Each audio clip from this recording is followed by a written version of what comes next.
राक्षसी सेना यहाँ पहुंच गई है। पहुंच तो गई, परंतु यहाँ टिक नहीं पाएगी। जहां से आए हैं वहीं लौटा देंगे हम इन राक्षसों को।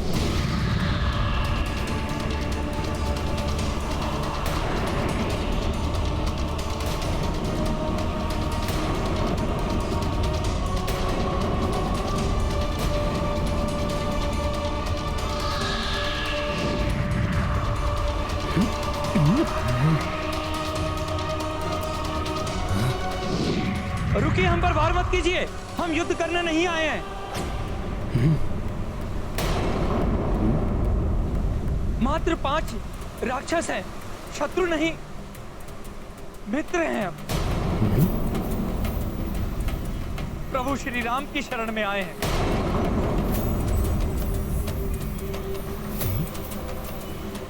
युवराज अंगद, अस्त्र शस्त्र से सुसज्जित सेनानी आते हैं, शरणार्थी नहीं। यह अवश्य हमारी सेना को हानि पहुंचाने आए हैं। सेनापति नील उचित कहते हैं, इन पर विश्वास मत कीजिए। अनुमति दीजिए, हम इनका संहार करेंगे। शस्त्र त्यागो।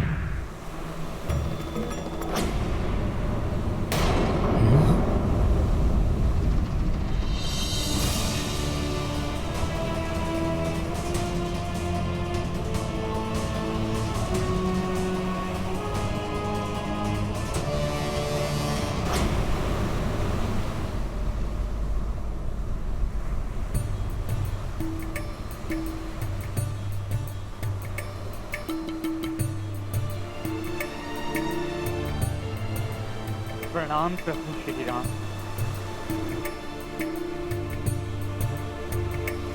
कौन है आप और आपके यहाँ आने का क्या प्रयोजन है? मैं विभीषण, लंकेश रावण का अनुज। उन्हें सभी युक्ति से समझाकर सम्मान पर ना ला पाने के पश्चात, उस दुराचारी द्वारा अपमानित और तिरस्कृत होने के पश्चात, मैं लंका, अपना परिवार, अपनी पत्नी, अपनी पुत्री, सबको छोड़कर प्रभु श्री राम की शरण में आया हूं। आप इस दिशा की ओर जाइए। कुछ दूरी पर सभी प्रकार के वृक्षों से परिपूर्ण एक वाटिका है। वो अशोक वाटिका है। वहीं पर माता सीता उपस्थित है।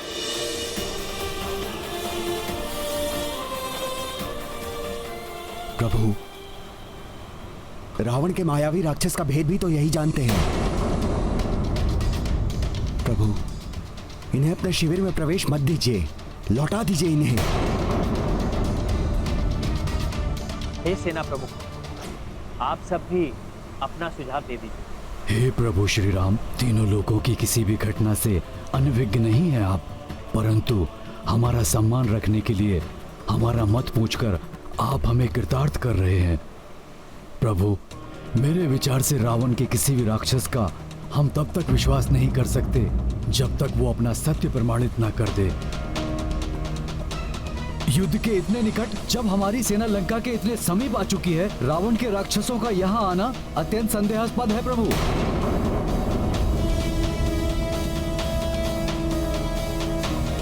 प्रभु, हम जो भी निर्णय लें पूर्ण सतर्कता से लें। इन्हें हमारे सभी प्रश्नों का उत्तर देकर हमारे सारे संशय शांत करने होंगे। हनुमान, कुछ कहना चाहते हो? हाँ प्रभु, प्रभु आपके अनन्य भक्त हैं ये। इन्होंने ही लंका में माता सीता को ढूंढने में मेरी सहायता की थी।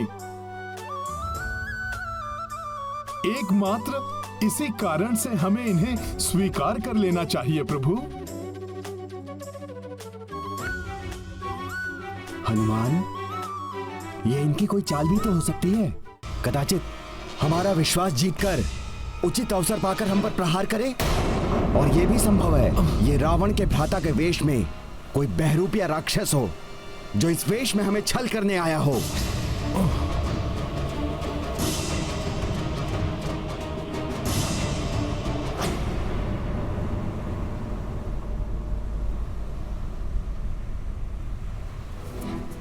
महाराज सुग्रीव, इनके नेत्रों में मुझे प्रभु श्री राम की भक्ति स्पष्ट दिखाई दे रही है। राक्षस वेश बदल सकते हैं, परंतु अपनी प्रवृत्ति, अपना मन नहीं। मुझे विश्वास है इनका मन प्रभु श्री राम की भक्ति में लीन है। प्रभु, मुझे जो कहना था मैं कह चुका। अब आप निर्णय लीजिए और हमें निर्देश दीजिए कि हम क्या करें।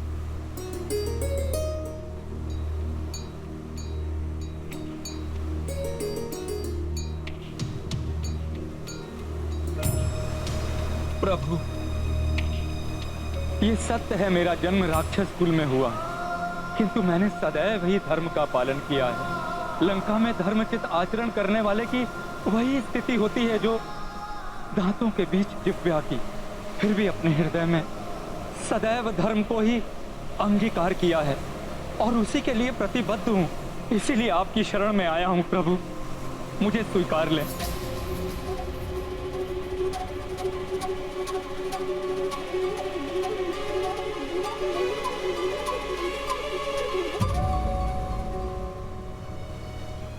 शरणागत को लौटाना भी अधर्म है। विभीषण तो क्या, रावण भी मुझसे क्षमा मांगकर मेरी शरण में आए तो शरणागत धर्म के अनुसार मैं उसे भी अस्वीकार नहीं करूंगा।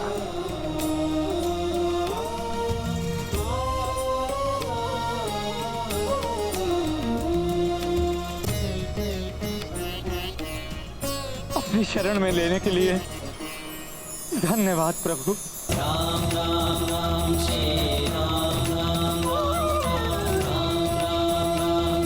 हे प्रभु, हे दयानिधि, मुझे क्षमा कर। माता सीता को मुक्त कराकर आपके पास लाने की आपकी सहायता नहीं कर सका। अपने भ्राता लंकेश को धर्म के पथ पर नहीं ला सका मैं। धिक्कार है मुझ अधम राक्षस पर।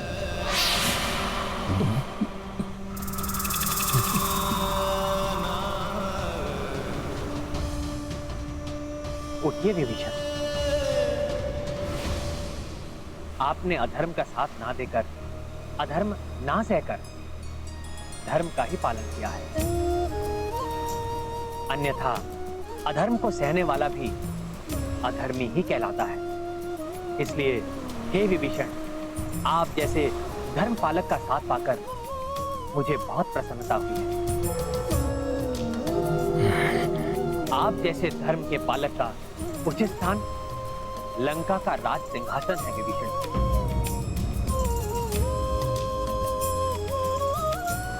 इसलिए इस युद्ध से पूर्व ही मैं आपका राज्य अभिषेक कर आपको लंका का राजा घोषित करूंगा।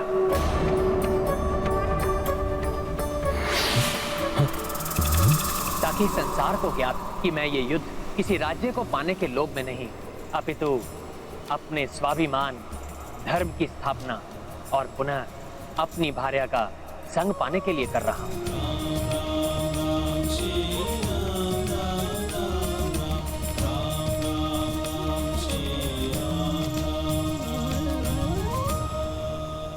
आपने तो मुझे धर्म का सच्चा योद्धा बना दिया प्रभु।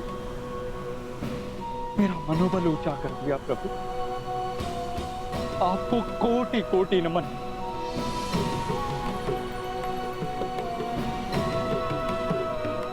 सियावर रामचंद्र की, प्रभु श्री राम की, शरणागत वत्सल प्रभु श्री राम की।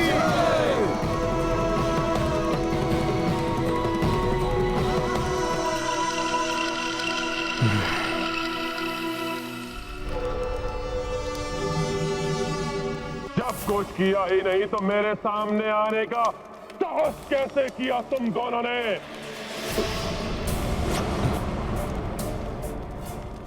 महाराज, आप तक एक आवश्यक सूचना पहुंचानी थी।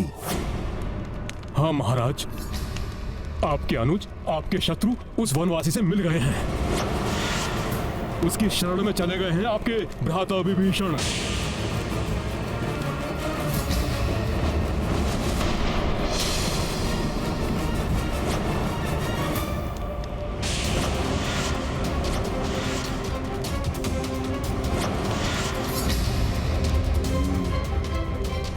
कितने नेत्रों से देखा तुमने? पूर्णता सत्य है ये सूचना? लंकेश, उस वनवासी राम ने तो आपके भ्राता विभीषण का राज्याभिषेक करने की घोषणा भी कर दी है।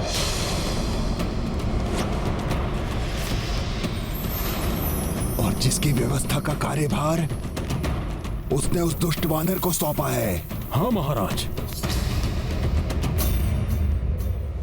हनुमान, प्रभु, आज्ञा प्रभु। राज्याभिषेक के लिए 7 सागर का जल चाहिए होगा। उसके प्रभाव लंका में महाराज विभीषण के अधीन सफल और दीर्घकालिक राज्य स्थापित होगा। जो आज्ञा प्रभु, मैं अभी जाकर ले आता हूँ। परंतु राज्य अभिषेक तो मात्र अमृत मुहूर्त में प्रारंभ होना चाहिए, जिसमें एक ही प्रहर शेष है। तुम्हें शीघ्रता करनी होगी हनुमान। चिंता मत कीजिए मामा, ये कार्य तो मैं पूर्व में भी कर चुका हूँ।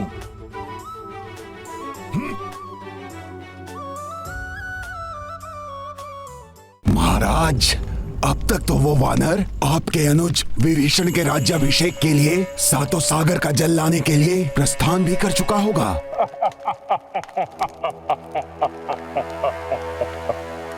कितना हास्यास्पद है ये! राजहीन राजा बनेगा विभीषण।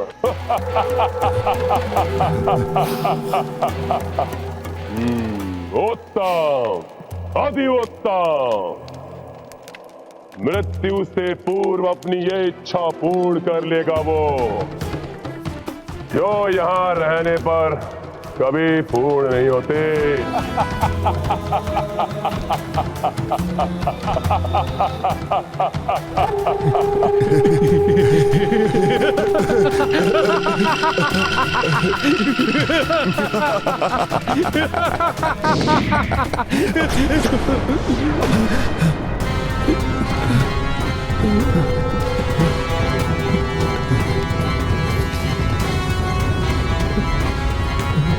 तुम दोनों अपना कार्य करो, अन्यथा।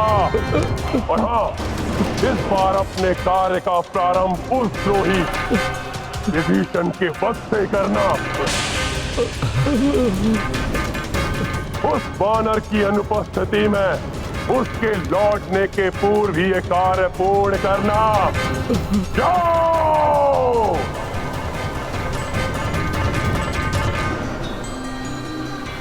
आपके राज्याभिषेक की प्रक्रिया शीघ्र ही आरंभ होगी महाराज विभीषण।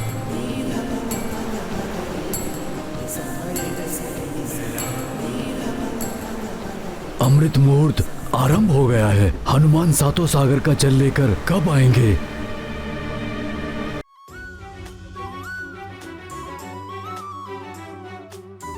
मुझे शीघ्र ही 7 सागर का जल लेकर लौटना होगा।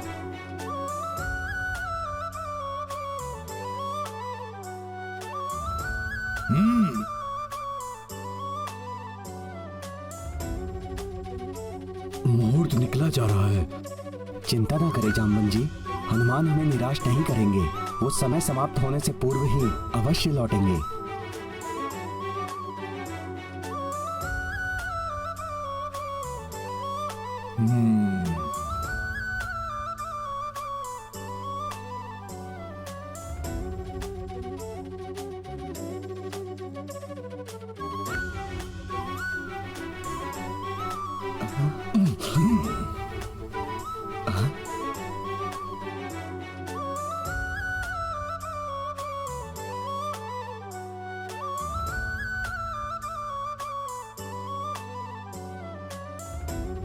संकट मोचन महाबली हनुमान की जय। महाबली हनुमान की जय। संकट मोचन महाबली हनुमान की जय। संकट मोचन महाबली हनुमान की जय। संकट मोचन महाबली हनुमान। अरे अरे सत्यानाश, ये वानर तो हमारे यहाँ पहुँचने के पूर्व ही लौट आया। सत्यानाश नहीं, ये लंकेश रावण द्वारा हमारे नाश की पूर्व सूचना है। शीघ्र ही कोई उपाय करो शारण, अन्यथा हमारे प्राण समझो गए। प्रभु, समय आ गया है विभीषण जी के राज्याभिषेक करने का। उस विभीषण की दृष्टि सदैव भी लंका के राज सिंहासन पर थे। सिंहासन पर नहीं स्वामी, आपके अनुज विभीषण की दृष्टि लंका के सिंहासन की सुरक्षा पर थी।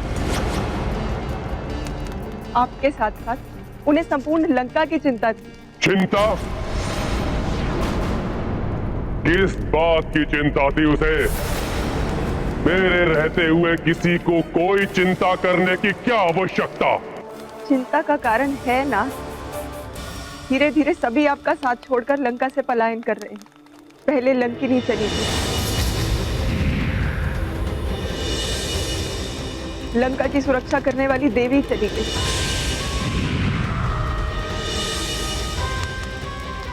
और हमारा छोटा पुत्र अक्ष कुमार वो भी तो चला ही गया।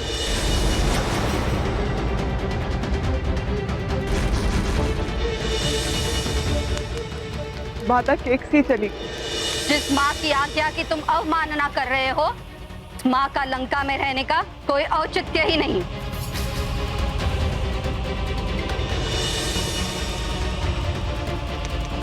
कहीं ऐसा ना हो स्वामी कि एक दिन ऐसा आए जब आपकी पूरी राज्यसभा ही आपको छोड़कर चली जाए, रिक्त हो जाए संपूर्ण लंका, कोई शेष ना रहे आपके साथ। कहीं एकाकी रह ना जाए आप।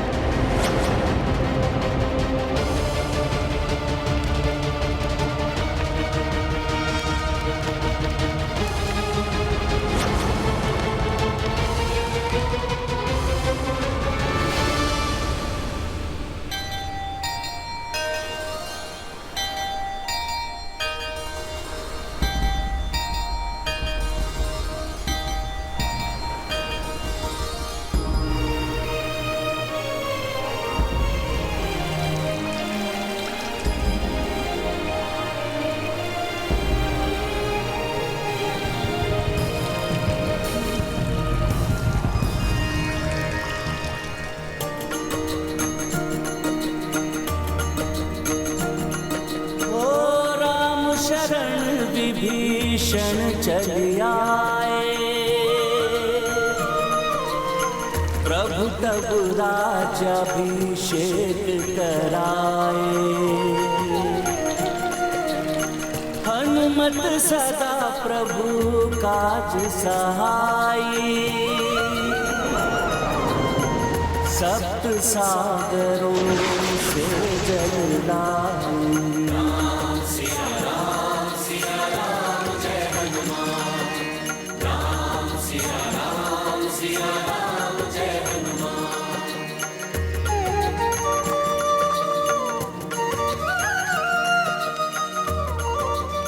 वो रहता यहां था, परंतु उसकी आस्था वहां। वो बोलता यहां था, पर बात उनकी करता था। उचित है, चला गया वो विभीषण, सुई की नोक के समान उसके पास राज्य नहीं है, और राज्य अभिषेक करा रहा है वो अपना।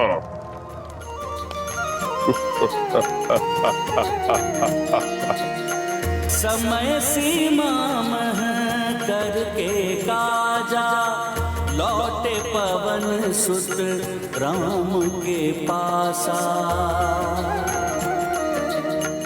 वानर सब दर साई प्रसन्नता, जय जय राम दूत हनुमंता। सिया राम जय हनुमान, राम सिया राम जय हनुमान। ये गाथा महाबल हनुमत की, रुचि कर लीला राम भगत की। जय जय जय रघुनंदन राम, जय जय जय महाबल हनुमान।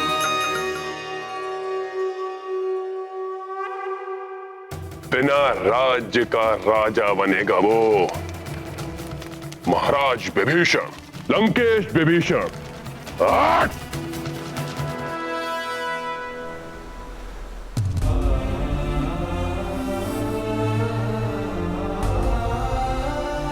मैं दशरथ नंदन राम ये घोषणा करता हूं, अब महाराज विभीषण लंका और राक्षसों के अधिपति हैं और मैं अपने तीनों भ्राताओं की शपथ लेता हूं, युद्ध में रावण एवं उसके अधर्म कर्म में सम्मिलित उसके संबंधियों का वध किए बिना मैं अयोध्या में प्रवेश नहीं करूंगा। ऐसा कभी नहीं होगा। लंकेश रावण था, रावण है और रावण ही रहेगा।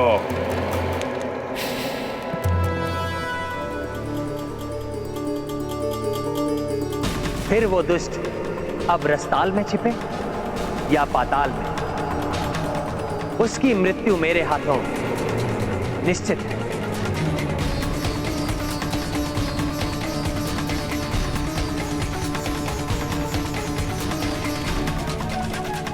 विभीषण जी के यहाँ आने का प्रमाण है, राक्षसों अब तुम्हारे संपूर्ण कुल का अंत निकट है। सियावर रामचंद्र की जय, सियावर रामचंद्र की जय, सियावर रामचंद्र की जय।